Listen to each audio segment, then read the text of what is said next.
तो मूवी की शुरुआत में हम मास फैमिली को देखते हैं जो कि अपने खूबसूरती की वजह से बहुत ही ज्यादा मशहूर होती है। इस फैमिली की मिसेस मास जो कि अपनी मूंछों की वजह से बहुत ही ज्यादा खूबसूरत होती हैं। मिस्टर मास जो कि 12,000 लड़कियों को डेट कर चुके हैं और उनका एक बड़ा लड़का ओके जो कि खूबसूरती की वजह से इंस्टाग्राम इन्फ्लुएंसर है और लव गुरु की तरह लड़कों को टिप्स दिया करता है। अब हमें इस मूवी के मुख्य किरदार कुलिन को दिखाया जाता है जो कि इतना हैंडसम है जिसकी वजह से उसे घर पर ही रहना पड़ता है, लेकिन वो एक नॉर्मल लाइफ जीना चाहता है। लेकिन हैंडसम होने की वजह से जब भी वो बाहर जाता है लड़कियां उसके पीछे पड़ जाती हैं और इसी वजह से वो एक नॉर्मल लाइफ नहीं जी पाता है और इसी वजह से वो घर में कैद भी रहता है और इस चीज से उसकी फैमिली बहुत ही ज्यादा परेशान है क्योंकि वो चाहते हैं कि कुलिन बाहर जाए और इसीलिए वो अपनी फाइनेंशियल कंडीशन खराब होने का झूठ बोलते हैं, जिसकी वजह से कुलिन होम स्कूल को छोड़कर बाहर स्कूल जाने का तय करता है। लेकिन वो सिर्फ बॉयज स्कूल में जाना चाहता है जहाँ पर कोई उसकी खूबसूरती को देख ना ले।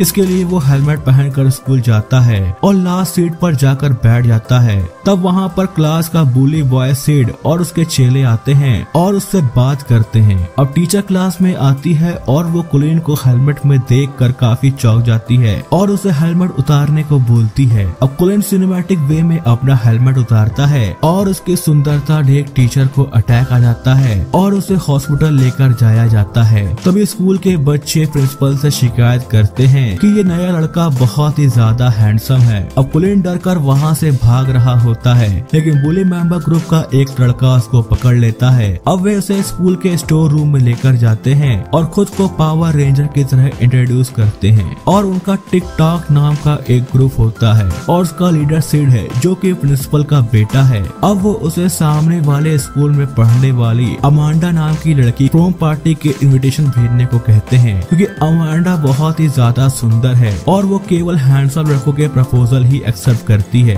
सिड कुलिन की हेल्प के लिए कीबो को कहता है कि वो भी उन बुरी लड़कों द्वारा सताया हुआ था, इसलिए वो उनकी बात मानकर कुलिन की हेल्प के लिए मान जाता है। अब वे रात को डिसाइड करते हैं कि वो सुबह जाकर सिड का प्रपोजल देंगे। अब यहाँ पर कुलिन बहुत ही ज्यादा खुश था क्योंकि कीबो पहला ऐसा इंसान था जिसने उससे बहुत ही अच्छे से बात करी थी और इसीलिए वो उसे अपना दोस्त बना लेता है। अब अगले दिन वे वीबीएम स्कूल जाते हैं जहाँ पर लड़कियां लड़कों की स्मेल को नोटिस कर लेती हैं और वह बदसूरत लड़कों को स्कूल में आने से मना करती हैं। लेकिन जब वो कुलिन को देखती हैं तो उसकी खूबसूरती की वजह से वे सब पागल होने लगती हैं और थोड़ी देर बाद टीवी पर न्यूज आती है कि लड़कियों को दौरे पड़ने लगे हैं, उनकी नाक से खून निकल रहा है और वो पागल हो गई हैं और ये वीडियो सोशल मीडिया पर बहुत ही तेजी से वायरल हो रहा है और कुलिन पूरी दुनिया में टू हैंडसम टू हैंडल नाम से फेमस हो जाता है। अब जब बीबीएम स्कूल की सबसे खूबसूरत लड़की अमांडा जब टीवी पर कुलिन को देखती है तो वो भी उसकी खूबसूरती की घायल हो जाती है। वो पहला ऐसा लड़का था जो कि उसकी खूबसूरती के आसपास टिकता था और वो उसे इम्प्रेस करने का डिसाइड करती है। जब कुलिन की खबर बहुत ही बड़ी हो जाती है तो कुलिन के घर के सामने लड़कियों का जमावड़ा लग जाता है और उसके परिवार वाले घर के अंदर जाने के लिए टिकट बेचने लगते हैं और जब वो सबसे छुपता छिपाता हुआ अपने घर जा रहा होता है तब वो न्यूज में अपनी फैमिली की हरकत देखता है जिसकी वजह से वो काफी टूट जाता है और जब उसकी फैमिली उसे कॉल करके घर आने को कहती है तो वो आने से मना कर देता है। अब लड़कियों से बचने के लिए कुलिन एक बिल्डिंग की छत पर छुप जाता है। तभी उसको पीछे से एक लड़की की आवाज आती है जो उससे पूछती है कि तुम कूदने वाले तो नहीं हो। कुलिन पीछे पलटता है तो वो शॉक हो जाता है क्योंकि उसकी खूबसूरती का जादू उस लड़की पर नहीं चल रहा था। वो लड़की उससे बात करने से मना कर देती है और वहीं से चली जाती है। कुलिन ये सब देखकर बहुत ही ज्यादा खुश हो जाता है क्योंकि पहली बार किसी लड़की ने उसे मना किया था और उसके दिल में घंटी बजने लगती है। अब कुलिन रहने के लिए कीवो के घर जाता है जहाँ पर कीवो की दादी कहती हैं कि वो जब तक चाहे यहाँ रुक सकता है और वे दोनों अगले दिन अमांडा के पास जाकर सिड का प्रपोजल देते हैं। लेकिन वो कुलिन को ऐसा दिखाती है कि वो कुलिन से बिल्कुल भी इम्प्रेस नहीं हुई है। लेकिन उनके जाने के बाद उसकी भी नाक से खून निकलने लगता है।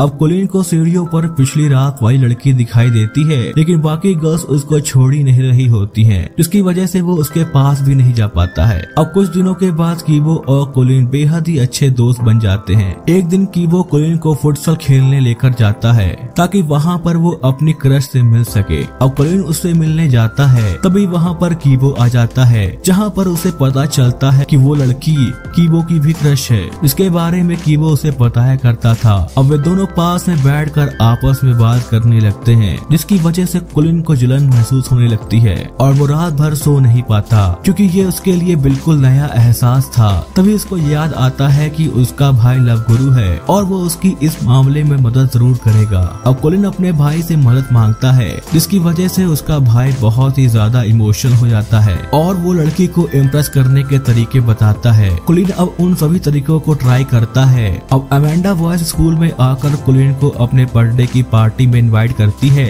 इसके अलावा वो उसे एक फोन भी गिफ्ट करती है। थोड़ी देर बाद कीबो कुलिन और कुलिन की क्रश कोरैको में जाते हैं, जहाँ पर कुलिन को उस लड़की के साथ गाने का मौका मिलता है, जिसे वह बहुत ही ज्यादा खुश हो जाता है। जहाँ पर वो लड़की कीबो को बताती है कि वो भी उसे पसंद करती है, जिसकी वजह से कुलिन बहुत ही ज्यादा जल जाता है। अब कुलिन अमेंडा को कॉल करके उस पर एक एहसान करने को कहता है। अमेंडा खुशी से हाँ कह देती है। अब अगले दिन कुलिन और कीबो अमेंडा की बर्थडे पार्टी में जाते हैं। अमेंडा उन दोनों का स्वागत करती है, लेकिन वो कुलिन की जगह कीबो पे ज्यादा इंटरेस्ट ले रही थी और उसे अकेले में लेकर जाती है और उसे किस करती है। तभी कुलिन की क्रश भी उसे देख लेती है और वो मायूस होकर वहाँ से चली जाती है। अब कुलिन मौके पर चौका मारने की सोचता है और वो उस लड़की को अपनी फीलिंग्स के बारे में बताता है, लेकिन वो कहती है कि वो सिर्फ उसे अपना अच्छा दोस्त मानती है और वो हमेशा उससे अपना दोस्ती मानती रहेगी। इधर सिड और उसके दोस्तों ने भी अमेंडा और कीबो को किस करते हुए देख लिया था और जलन की वजह से वो उसे बहुत मारते हैं और ये सब कुलिन डरते हुए छुपकर देख रहा था। और फिर वो बाद में उसके पास जाता है और उसे घर लेकर आता है। अब कुलिन को एहसास होता है कि उसने बहुत बड़ी गलती कर दी है। अब अगले दिन कुलिन कीबो को सब बताता है कि उसने क्या गलती की है। ये सुनकर कीबो को बहुत ही ज्यादा ठेस पहुंचती है और वो कहता है कि अगर उसे पता होता कि कुलिन भी उसको पसंद करता है तो वो उसके लिए उस लड़की को छोड़ देता। अब कीबो कुलिन को घर से चले जाने को कहता है। दोस्त खो चुका उदास कुलिन अब अपने घर जाता है, जहाँ पर उसकी फैमिली उसको देखकर काफी खुश हो जाती है। अब काफी दिनों तक कीबो कुलिन से बात नहीं करता है, इसलिए अपनी दोस्ती बचाने के लिए वो उस लड़की के पास जाता है और उसे सब कुछ बता देता है। और इसके बाद वो माफी मांगने कीबो के पास जाता है। कीबो उसे जाने के लिए कहता है, लेकिन जब कुलिन उस लड़की के बारे में बात करता है तो कीबो उसे बताता है कि वो उससे कितना प्यार करता है। कुलिन कीबो को दिखाता है कि उसकी क्रश पूरे टाइम उन दोनों की बातें फोन पर सुन रही थी और इस तरह कुलिन उन दोनों की रिलेशनशिप और अपनी दोस्ती को टूटने से बचा लेता है। अब कुछ दिन बाद वो प्रोम पार्टी में जाते हैं, जहाँ पर कीबो की डेट उसकी क्रश थी और कुलिन की अमेंडा। अब ये देखकर सिड पागल हो जाता है और फिर अमेंडा और कुलिन को प्रोम पार्टी का किंग और क्वीन चुना जाता है और बूम, कहानी यहीं पर खत्म हो जाती है। तो दोस्तों, इस तरह की और भी वीडियोस को देखने के लिए चैनल को सब्सक्राइब करें और नोटिफिकेशन बेल को ऑन कर दें।